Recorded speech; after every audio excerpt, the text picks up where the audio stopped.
مولاي صل وسلم دائما أبدا على حبيبك خير الخلق كلهم. هو الحبيب الذي ترجى شفاعته لكل هول من الأهوال مقتحم. يا ربي بالمصطفى بلغ مقاصدنا واغفر لنا ما مضى يا واسع الكرم.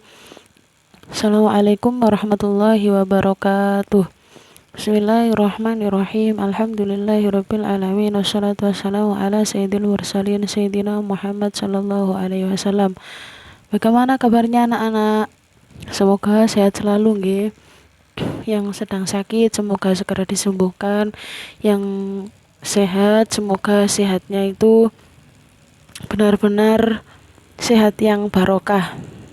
Tahu kan guys, sehat yang barokah itu gimana? Ya sehat yang digunakan untuk belajar, sehat yang digunakan untuk membantu orang tua, itu namanya sehat yang barokah.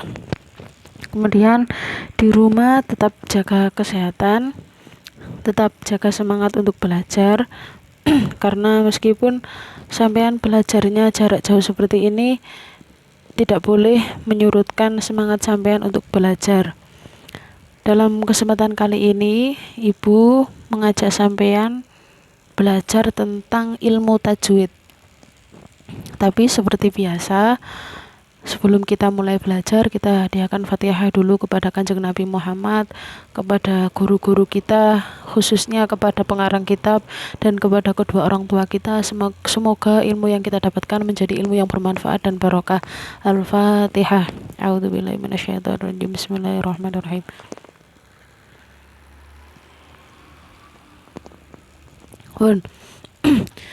Kemudian perlu sampean ketahui juga, seperti kitab Aqidatul Awam kemarin, ya kan, sampean kan di Niyah itu ada 2 kitab. Yang pertama Aqidatul Awam dan yang kedua ini Syifaul Jinan. Nah, kita kali ini itu belajar tentang kitab Syifaul Jinan. Kalau kemarin video kemarin itu kan menjelaskan tentang Aqidatul Awam.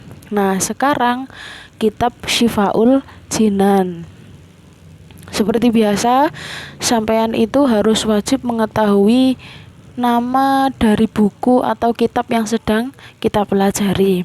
Nah, dicatat baik-baik nggih.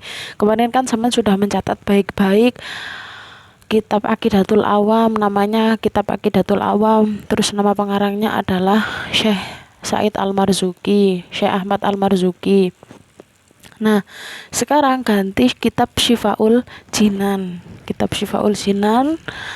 Kitab ini, ini saya mendengarkan baik-baik karena ini sedikit membingungkan. Karena buku yang sedang sampean pegang itu mengandung 2 buku. Jadi 1 buku tapi isinya 2 buku. Dengarkan baik-baik nggih. Yang pertama,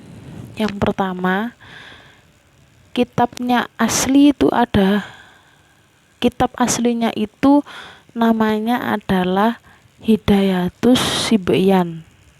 Oke, dengarkan baik-baik. Kitab yang pertama, kitab yang sampean pegang kan ada 1, tapi di dalamnya ada 2 kitab. Nah, kitab yang pertama, kitab yang asli, kitab yang lebih dulu ada itu namanya kitab Hidayatus Sibyan. Ditulis nggih, Hidayatus Sibyan. Pengarangnya adalah Syekh Said An-Nabhan Al-Hadrami. Saya ulangi lagi nggih. Pengarang dari kitab Hidayatus Sibyan itu adalah Syekh Said Nabhan Al-Hadrami. Itu kitab aslinya. Jadi kitab ini itu lebih dahulu ada Hidayatus Sibyan berupa bahasa Arab tapi lagu-laguan tapi berbahasa Arab. Jadi syairan gitu loh. Kayak yang kemarin Aqidatul Awam wa abda'u bismillahirrahman, itu kan namanya syairan. Nah, ini itu kitab Hidayatus Sibyan itu berupa syairan, namanya kitab Hidayatus Sibyan. Pengarangnya adalah Syekh Said Nabhan Al-Hadrami. Pun nggih, pun sampeyan tulis nggih. Nah, kemudian ada orang Indonesia, ulama Indonesia, kiai Indonesia kiai dari Indonesia, tepatnya itu dari Semarang. Beliau itu ingin menerjemahkan agar syairan yang berbahasa Arab tadi itu bisa dipahami oleh orang-orang Jawa. Akhirnya diterjemah menjadi bahasa Jawa. Jadi penjelasannya itu bahasa Jawa. Nah, nama kitabnya adalah tadi kan sudah sampai tulis kitab yang asli, yang Hidayatus Sibyan. Nah, ini kitab terjemahannya. Namanya Syifaul Jinan fi Tarjamati Hidayatis Sibyan. Saya ulangi di situ tapi sudah ditulis kok. Di situ di ini loh. Di ini Syifaul Jinan fi Tarjamati Hidayatis Sibyan. Itu. Kemudian pengarangnya siapa? Pengarangnya adalah orang Indonesia tadi, orang Jawa tadi, tepatnya adalah orang Semarang, yaitu Kiai Haji Ahmad Muthohar bin Abdurrahman Al-Samarani.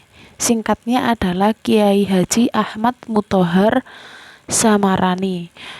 Samarani itu seperti nisbat itu apa nggih? Kayak misalnya sampean kan orang Jombang.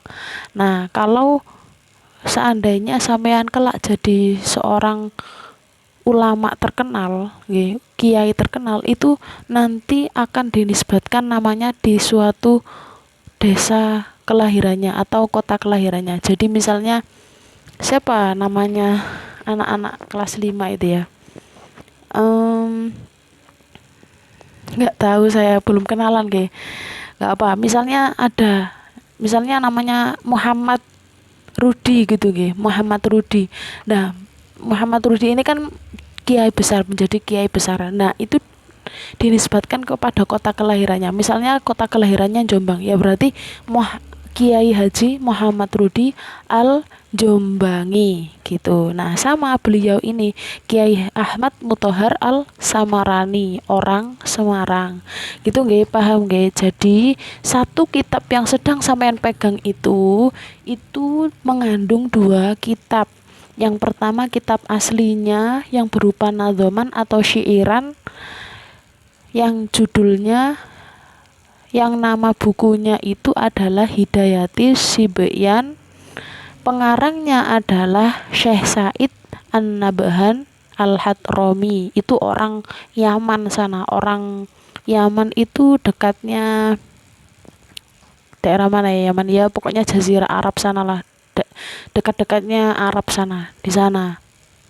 Itu orang asli sana, karena tulisannya tulisan Arab oleh orang Indonesia, oleh ulama Indonesia, itu dibahasa Jawakan agar orang-orang Jawa itu paham, dinamakan Syifaul Jinan. Ini Syifaul Jinan fi Tarjamati Hidayatis Sibyan. Yang mengarang adalah Kiai Haji Ahmad Muthohar Al Samarani. Gitu nggih. Pun itu sekilas dari identitas bukunya. Nah, sekarang kita akan memasuki isinya. Ini sampean ini bukunya ini itu dibagi dua dengan kelas 6. Kalau kelas 6 itu di tengah-tengah pelajaran. Nah, sampean itu di awal-awal. Jadi seperti ini, dari awal seperti ini itu. Sampean itu dari awal seperti itu. Nah, kita mulai dulu. Kita mulai dari awal. Oke, lupa. Tadi kan nama judul bukunya sudah, nama pengarangnya sudah. Nah, sekarang isi dari kitab ini apa? Nah, isinya adalah ilmu tajwid. Ilmu tajwid itu apa, Bu? Ilmu tajwid adalah ilmu yang mempelajari cara membaca Al-Quran dengan baik dan benar sesuai dengan kaidah yang telah ditentukan. Saya ulangi nggih. Ilmu tajwid adalah ilmu yang mempelajari cara membaca Al-Quran dengan baik dan benar sesuai kaidah yang ditentukan. Misalnya seperti apa cara membaca Al-Quran yang baik? Kan ada orang membaca Al-Quran itu angger. Angger itu maksudnya gimana? Misal Al-Fatihah gitu. Contoh Al-Fatihah. Dibacanya itu bukan kan yang benar itu Maliki Yaumiddin. Dibacanya Maliki Yaumiddin. Gitu. Kemudian lagi atau ya itu contohnya. Atau bisa juga Siratal ladzina an'amta 'alaihim ghairil maghdubi 'alaihim waladdallin.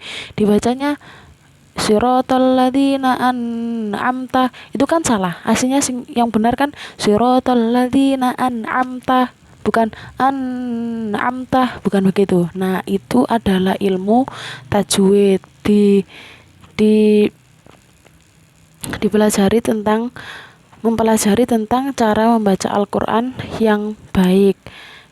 Nah, udah jadi 3 itu yang harus sampai ketahui. Nama dari judul bukunya, nama dari pengarangnya, dan isi dari kitab tersebut itu mempelajari ilmu apa. Nah, lebih gampangnya itu jika ditanya tentang kitab yang sedang sampean pelajari itu, sampean jawab aja kitab Syifaul Jinan fi Tarjamati Hidayati Subyan karangan dari Kiai Haji Ahmad Muthohar Al-Samarani. Terus isinya tentang apa? Isinya tentang ilmu tajwid. Gitu nggih. Bun, sekarang kita masuk. Bismillahirrahmanirrahim. Kita masuk ke sini. Bismillahirrahmanirrahim. Alhamdulillahirabbil alamin, wassalatu wassalamu ala sayyidil mursalin, wassalatu wassalamu ala asyrafil mursalin wa ala alihi wa sahbihi ajmain, amma ba'du. Saya baca nadamanya dulu nggih.